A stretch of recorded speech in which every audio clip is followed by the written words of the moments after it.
suis Christelle Lissy de la chaîne Académie de la Nouvelle Conscience. Je vais vous parler aujourd'hui, toujours et encore, de la déesse androgyne et le couple inversé. Ou ce que certains peut-être appellent les flammes jumelles, ou une relation karmique, ou une multitude de choses qui sont en train de se passer à l'heure actuelle concernant le couple divin et sacré. Enfin, il y a plusieurs termes qui sont empruntés pour évoluer, pour exprimer, pardon, le couple divin. Voilà, la rencontre de deux êtres évolués. Donc, je pense pas avoir fait de vidéo à ce sujet, j'avais pas envie forcément d'en faire, et puis finalement, je crois que ça vient vers moi là de tout part en ce moment pour exprimer ça.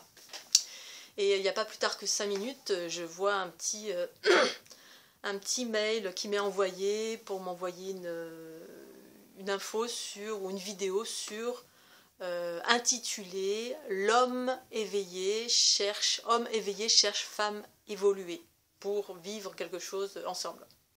Et là, ça me fait bondir. Je me dis, oulala, je suis en plein dedans. Et oups, c'est quoi encore ce truc?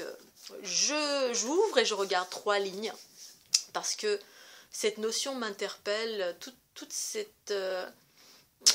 infos que je reçois ou qui viennent vers moi depuis plusieurs années de façon épisodique.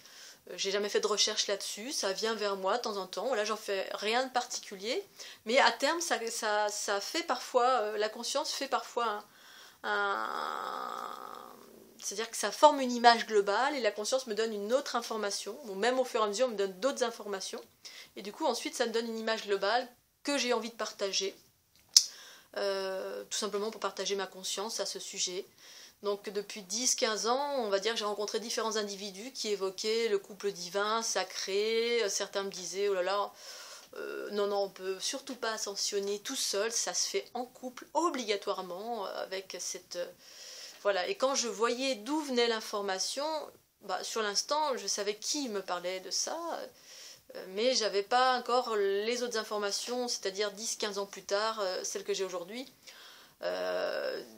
qui m'ont permis de traverser différentes strates de conscience. Il y a la conscience humaine, l'ego, l'astral, les consciences extraterrestres, etc. Donc il y a pléthore de consciences, et plus je vais vers des choses de haute fréquence, plus c'est juste, en tout cas pour moi, plus l'information est de plus en plus vaste aussi, et plus ça me donne une clarté sur ce qui se passe véritablement pour moi, bien qu'il n'y ait pas de véritablement, mais quand même, il y a plein de plans de conscience différents, avec des histoires différentes, qui parlent d'une seule et même chose. Donc le fameux couple sacré, divin, etc. Ensuite, peut-être les flammes jumelles, je ne sais pas, je ne me suis pas trop intéressée à ça, mais ça venait dans les mêmes, on va dire, dans les mêmes considérations vers moi. Bon. Et donc, je vais vous donner ma version à ce sujet aujourd'hui, ce qui se passe pour moi, en tout cas ce que j'ai expérimenté, et ce que j'ai observé autour de moi, de toutes les personnes que je rencontre qui vivent des relations de couple un peu particulières, un peu turbulentes, voire beaucoup en ce moment. Donc il y a l'aspect humain, ou New Age, ou du couple sacré, qui, notamment dans cette information que j'ai reçue, disait « Homme évolué cherche femme, homme éveillé cherche femme évoluée ». Qu'est-ce que ça veut dire? La seule chose que j'ai retenue, c'est que la femme est à même d'élever cet homme éveillé, de l'élever de par ce qu'elle est, de par ses intuitions, de par sa conscience, etc. Bon, là c'est l'information extérieure. Je vais donner ma version à moi. Effectivement, ma version à moi, c'est que il y a différents individus avec du bagage génétique différent. Au niveau de l'ADN, on ne vient pas tous du même endroit. Il y a ce que j'appelle les déesses androgynes qui correspondent à une lignée, avec un ADN précis, des fonctionnalités différentes, précises. Ces fonctionnalités font de ces personnes des personnes équilibrées dans les polarités. Masculin, féminin, équilibré, dans un ordre précis. Le féminin correspond à la conscience originelle pure et inaltérée, qui est la pure sagesse originelle, information pure source, qui sait ce qui est juste et bon pour soi dans un prisme, dans une expression bienveillante. Cette conscience en soi guide chacun de nos pensées, paroles, actions. Et notamment, ces pensées, paroles, actions sont mis en mouvement via le corps physique. Et le corps physique, et tout ça, c'est le principe masculin en soi. Donc les deux formant une unité harmonieuse. Ensuite, il y a, donc ça c'est une lignée particulière qui vient, selon moi, des Matrix Génétrix en lien avec les êtres bleus. Matrix Génétrix, c'est la fleur de l'unité, c'est une structure géométrique qui crée la vie harmonieuse. Ok. Ensuite, il y a un peuple reptilien, et certainement autre chose derrière dont je n'ai pas encore pris conscience, qui a un certain bagage génétique, relié davantage aux basses fréquences. Donc les déesses, c'est plus de la haute fréquence. C'est plus fluide, c'est en lien avec l'eau et tous les éléments. Mais ça va beaucoup plus vite, c'est plus rapide, plus fluide, plus léger, plus joyeux, etc. Et les basses fréquences, c'est plus relié aux forces telluriques, à la matière, à la capacité de guérir dans la matière, etc. Donc c'est des individus qui sont des guérisseurs, qui ont le troisième œil ouvert, etc. Mais qui sont encore au service de l'ego, parce que ça descend d'une lignée patriarcale,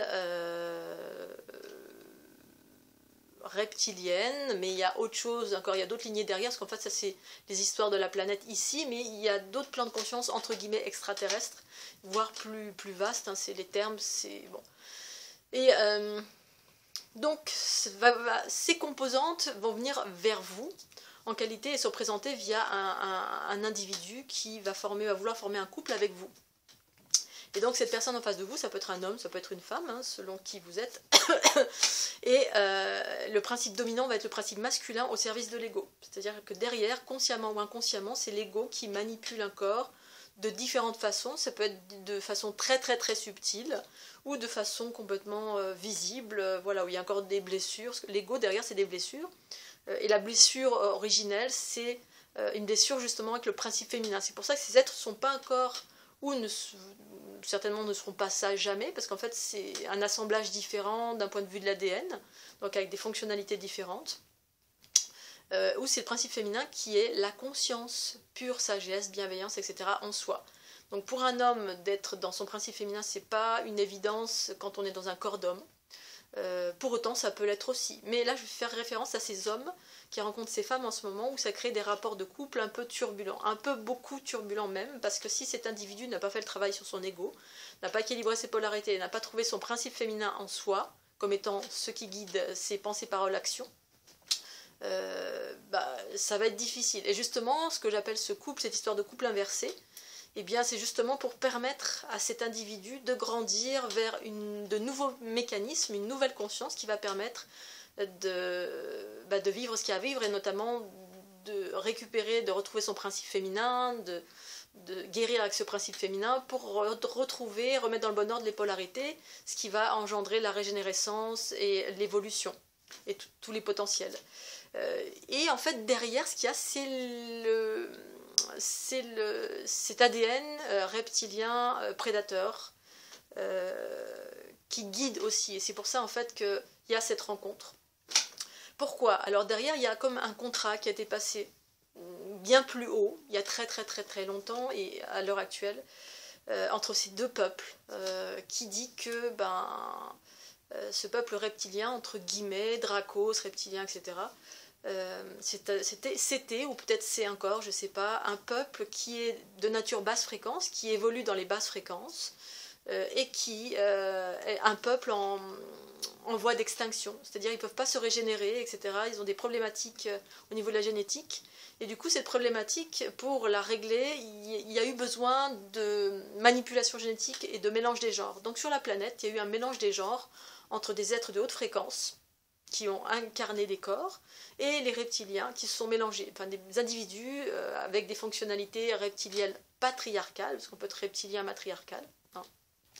Il n'y a pas de jugement là-dessus, c'est juste, c'est comme si je désignais le peuple des hommes verts, le peuple des Indiens, le peuple, voilà, avec des fonctionnalités, voilà, comme ça, qui fonctionnent comme ci, comme ça, d'autres un peu plus dans la prédation, d'autres un peu plus dans l'équilibre, et en fait ça fait la vie, le mélange des genres, ça fait la vie. Donc en fait, le mélange des genres de haute fréquence avec des êtres de haute fréquence et de basse fréquence, à terme, ça permet de faire des individus qui sont plus résistants et qui ont des capacités davantage qui vont vers les hautes fréquences, parce que les hautes fréquences, ça permet de régénérer l'ADN. Ça permet une multitude de choses. Ça permet l'harmonie, la joie, et la régénérescence de l'ADN, bon bref, une multitude de choses. Donc il y a eu ce mélange des genres sur la planète, durant tout un cycle évolutif, ça c'était prévu. alors consciemment ou inconsciemment, mais sur les plans conscients, c'était quelque chose de prévu. Et par ailleurs, toutes ces déesses originelles qui font partie de ce peuple de haute fréquence, parce que les polarités sont équilibrées, donc ça va beaucoup plus vite, et il y a une sagesse derrière qui guide la totalité de pensée, parole, action. Eh bien, toutes les descendantes de cette lignée, incarnées dans des corps physiques, le fait de s'incarner dans un corps physique, ça crée une génétique particulière avec ses consciences qui permettent... donc, comme on est dans un corps humain, ben on a tout le bagage génétique, hein, le matériel génétique. Donc, toutes ces personnes qui sont descendantes de ces lignées ont plus ou moins été manipulées, on va dire. Manipulées dans le sens... certaines personnes ont été abductées, par exemple, par des vaisseaux de type reptilien ou dracos, enfin en tout cas qui sont dans cette lignée-là, quels que soient les noms, sans jugement aucun, on est d'accord, pour prélever des ovules, dans le but de faire de la génétique, et cette génétique, sur la planète ça se passait, mais ça se passe aussi dans les vaisseaux, permettent de créer des lignées ou des êtres pour permettre à ce peuple de vivre et de ne pas s'éteindre, en se mélangeant avec des déesses androgynes douées d'une génétique particulière qui a la capacité de se régénérer. Et donc il y a eu une pléthore d'expériences dans les vaisseaux et sur la planète via le cycle évolutif.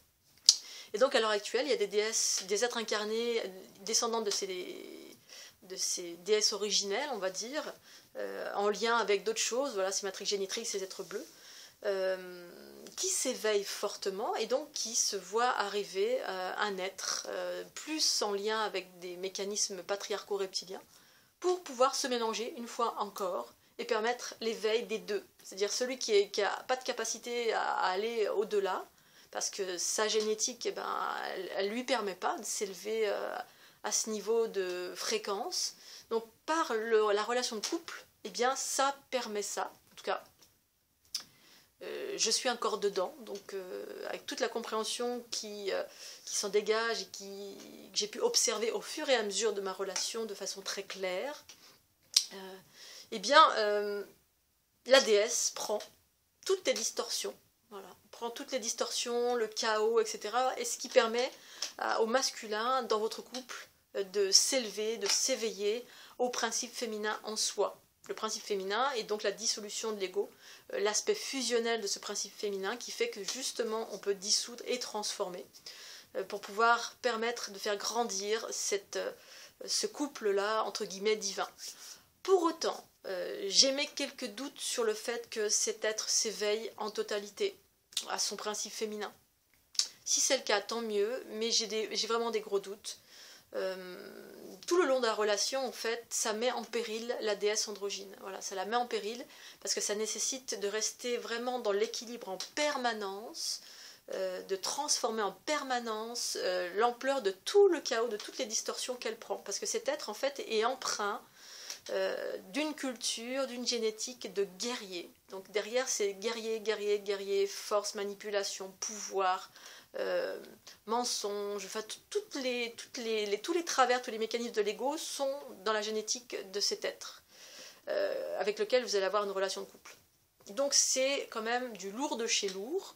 Et évidemment après c'est à différents degrés, mais plus vous éveillez à votre puissance, plus vous allez être en face de quelque chose de très lourd, parce que c'est pour permettre de le transcender pour la personne, mais aussi pour l'ensemble de la planète. Et pour cette lignée, cette race aussi qui, par ce mélange, récupère aussi de l'information. Enfin, il y a tout un cycle très intéressant c'est comme si on était un peu moi, petit être incarné, l'objet d'une expérience génétique pour permettre l'évolution de certains peuples de basse fréquence, prédateurs, pour permettre de continuer et peut-être s'élever vers quelque chose de plus harmonieux. Quand bien même, je ne suis pas certaine que ça aille vers l'harmonie, tout ça.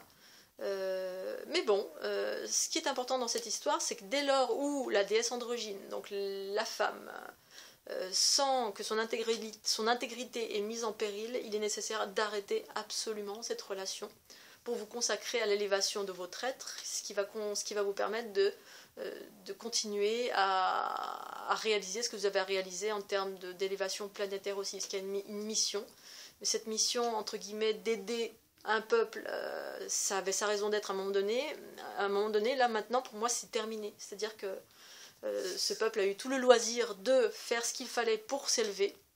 Si maintenant elle n'y est pas arrivée par la génétique, par le mélange des genres, par la prédation avec d'autres personnes, c'est-à-dire par l'aspect fusionnel avec des êtres de haute fréquence, c'est fini. C'est fini, il faut passer à autre chose, et cette autre chose, c'est s'émanciper de cette relation avec cet être. Voilà, si cet être n'a pas atteint le niveau qu'il fallait pour pouvoir potentiellement œuvrer à deux.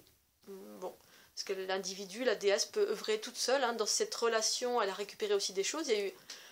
La déesse a pris beaucoup de choses, mais elle a récupéré aussi des choses. Même si elle devait transformer énormément, elle a récupéré aussi des choses que maintenant elle doit déployer. Mais avant de déployer ces choses-là, c'est caractéristique de cet être reptilien patriarcal, enfin, qui avait ses dominantes au début de la relation, qui normalement se sont édulcorées, mais voilà, après, c'est à cette personne de savoir où elle en est. Eh bien, la déesse doit maintenant s'émanciper et retrouver sa pureté originelle, ses capacités, dotée de nouvelles capacités aussi, celles qu'elle a empruntées dans, on va dire, cet individu qui a un potentiel qui est relié aux forces primordiales telluriques. Voilà, les basses fréquences, l'aspect tellurique, les éléments, etc. Et encore, je ne suis pas encore tout à fait certaine de tout ça, mais le temps me le dira. Voilà, donc je voulais juste émettre quelques doutes aussi sur, voilà, c'est pas tout rose, c'est attention avec ce genre de relation, d'y aller tranquillement ou pas, de garder beaucoup de distance et de discernement, se préserver en permanence. Il y a des choses magnifiques, mais d'autres choses qui sont très prédatrices. Si vous êtes très puissant, vous arrivez à transformer au fur et à mesure, tant mieux. Si ce n'est pas le cas, préservez-vous au fur et à mesure de prendre des distances pour pouvoir transformer tout ce que vous absorbez en qualité de déesse androgyne qui absorbe, parce que c'est le mode de fonctionnement fusionnel qui prime en soi. Et c'est bien pour cette raison en fait, que ces couples se forment. Voilà, cet être ne peut pas transformer et ne peut pas absorber en fait et transformer, c'est pas ses capacités. C'est pas un jugement, c'est juste, voilà, un vélo et un avion, c'est deux choses différentes. Chacun a ses fonctionnalités et pour autant, il n'y a pas de jugement à cela. Voilà, il y a juste des cycles évolutifs, des plans de conscience, des accords qui sont passés sur des plans beaucoup plus élevés que nous. Et voilà, et nous, on fait partie intégrante de ça et c'est intéressant de voir tout ça et surtout de garder son intégrité maintenant pour pouvoir mettre au service de l'ensemble et non plus d'une seule personne. Voilà, je vous remercie, je vous dis à très bientôt sur la chaîne Académie de la Nouvelle Conscience et merci de votre écoute, bye bye.